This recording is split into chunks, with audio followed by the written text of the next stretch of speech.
प्रधानमंत्री नरेंद्र मोदी के 74वें जन्मदिन के अवसर पर पूरे देश में प्रधानमंत्री मोदी को मानने वाले लोग अलग अलग तरीके से उनका जन्मदिन मना रहे हैं।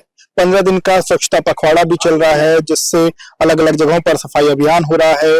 लोग अपने अपने तरीके से उनके लिए दुआएं मन्नतें मांग रहे हैं। इस वक्त मैं लखनऊ में दादा मियां की मजार पर मौजूद हूं और मेरे सामने जो लोग आपको दिख रहे हैं ये लोग भारतीय जनता पार्टी अल्पसंख्यक मोर्चे के लोग हैं और इन लोगों ने दादा मियां की मजार पर आज यहाँ आकर चादर चढ़ाई और उसके बाद प्रधानमंत्री मोदी की उनकी लंबी आयु को लेकर के दुआ भी मांगी है। बासित अली साहब हमारे साथ हैं। बासित साहब, आप यहाँ पर मजार पर आए, दुआ पढ़ी आपने, किस तरीके से क्या दुआ पढ़ी है, क्या मांगा है?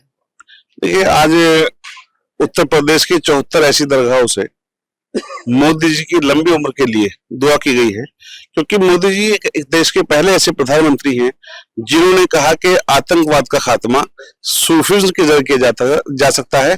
सूफी विचारधारा ही इस देश की असली विचारधारा है और इसके जरिए ही इस देश के अंदर अमन भाईचारा पैदा किया जा सकता है। देश की तरक्की के लिए और देश की आगे बढ़ाने के लिए सूफी विचारधारा बहुत जरूरी है। इसके लिए लगातार हम इस पर काम भी कर रहे हैं और साथ ही साथ क्योंकि सफाई आधा ईमान है, इस्लाम में ऐसा कहा गया। और मोदी जी पहले ऐसे देश के प्रधानमंत्री जो झाड़ू लेकर के आम जगहों पर गए, उन्होंने झाड़ू लगाई, उन्होंने नदियों के घाट को साफ किया, उन्होंने गंदे मोहल्लों को साफ किया और तमाम जगहों पर उन्होंने सफाई का काम किया। तो ऐसे प्रधानमंत्री के लिए आज हम सब लोगों ने और दरगाह दादा मियां के तमाम इंतजामिया लोगों ने, सज्जादा नशीद साहब ने और तमाम हाफिज साहब ने, सबने दुआ की है कि मोदी जी की लंबी आयु हो, सेहतमंद रहें, वो देश की खिदमत करते रहें। इसके लिए हम सब लोग थे।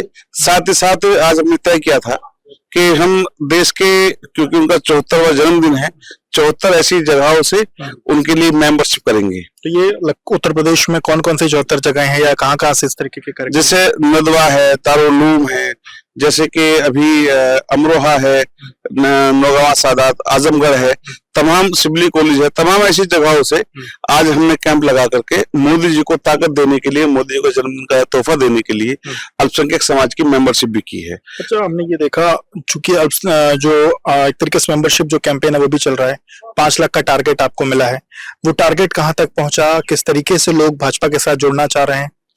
लगभग 50,000 से ज्यादा लोग जुड़ चुके हैं, तेजी से जुड़ रहे हैं। हम 7400 मेंबरशिप सेवा पखवाड़े के अंदर पर डे करेंगे। उसके अंदर सिख समुदाय के अंदर, जैन समाज के अंदर, क्रिश्चियनों के अंदर रोज का हमने कार्यक्रम तय किया है। उन कार्यक्रमों को डेट वाइज तय करके एनजीओ और जो एनआरआई है उनके बीच भी जाएंगे, कामगारों के बीच जाएंगे, महिलाओं के बीच जाएंगे, तमाम जगहों पर जाकर के आज हम मोदी जी को रोज एक अल्पसंख्यक समाज की ओर से तोहफा देंगे सेवा पखवाड़े के साथ। आज हम इस दरगाह पर आए हैं। यहाँ के सब लोगों ने उनको बहुत प्यार दिया, उनको दुआ, उनके लिए लंबी उम्र की दुआ की। आज दुआ कराने वाले भी हमारे साथ में खड़े हैं, उन्होंने आज अच्छी से दुआ कराई है, चादर चढ़ाई है और यहाँ पर सफाई भी की है। आपने दुआ पढ़ी, क्या दुआ पढ़ी प्रधानमंत्री मोदी के लिए? सबसे पहले तो उनके स्वास्थ्य के लिए हमने दुआ किया है और उसके बाद जो है मुल्क में अमन चैन शांति के लिए दुआ करी, भाईचारा के लिए दुआ करी और जो है उसके अलावा एक दूसरे जो कहते हैं उनकी बात को समझने के लिए दुआ करी है। क्योंकि ऐसा होता है कभी कभी सामने वाला क्या कह रहा है उस बात को सुना नहीं जाता है और पहले ही जवाब दे दिया जाता है, उस चीज के लिए दुआ की है। और खासम खास जो हम दरगाह के खादिम हैं इस दरगाह के, तो हमारा तो काम ही है कि आवाम के लिए खिदमत करना और मुल्क के लिए कितना काम आ जाना, यही यहाँ का पैगाम दिया जाता है। वतन परस्ती रहनी चाहिए, वतन के साथ में जितना हो सके वफादारी करो और वतन के ऊपर मर मिटो। आपका दादा नाम? मेरा हाजी सूफी निसार अहमद। आज किस तरीके से दुआ पढ़ी है, क्या कहा है? दुआ जो पढ़ी सब आपके सामने है।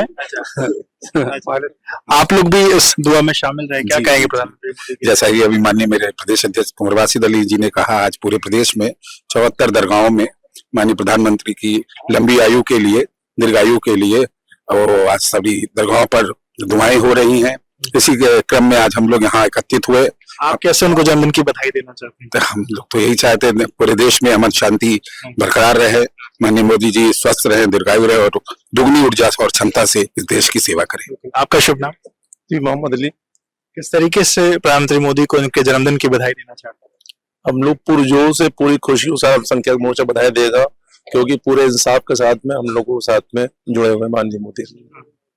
अच्छा, जिस तरीके से सबका साथ सबका विकास की बात होती है, आप किस तरीके से देखते हैं, क्या जो चीजें कही जाती हैं वो सब कुछ हो रहा है? देखिए, जहां तक सबका साथ सबके विकास की अगर आप बात करेंगे तो सबसे बड़ी बात यह है कि अल्पसंख्यक समुदाय के अलावा अन्य समाज के लोगों ने भी, आप देखिए कोरोना काल का जो टाइम गुजरा, जितनी दिक्कत परेशानी रही, तो हमारे माननीय श्री नरेंद्र मोदी जी ने, आप देखिए जो उन्होंने फ्री राशन की सुविधा लोगों के लिए उपलब्ध कराई, तो ये एक अपने आप में बहुत बड़ी बात रही। प्रधानमंत्री जी ने किसी योजना में भेदभाव नहीं किया है, तो ये एक अल्पसंख्यक समाज क्या हमारे पूरे हिंदुस्तान के लिए बड़ी अच्छी बात है।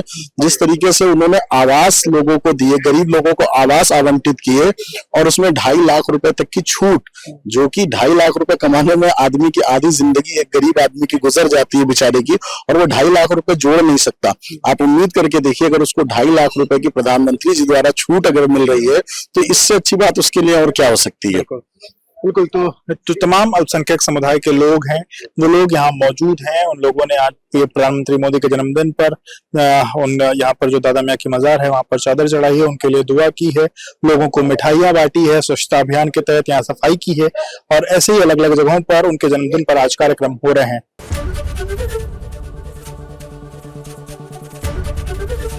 एबीपी गंगा, खबर आपकी, जुबान आपकी।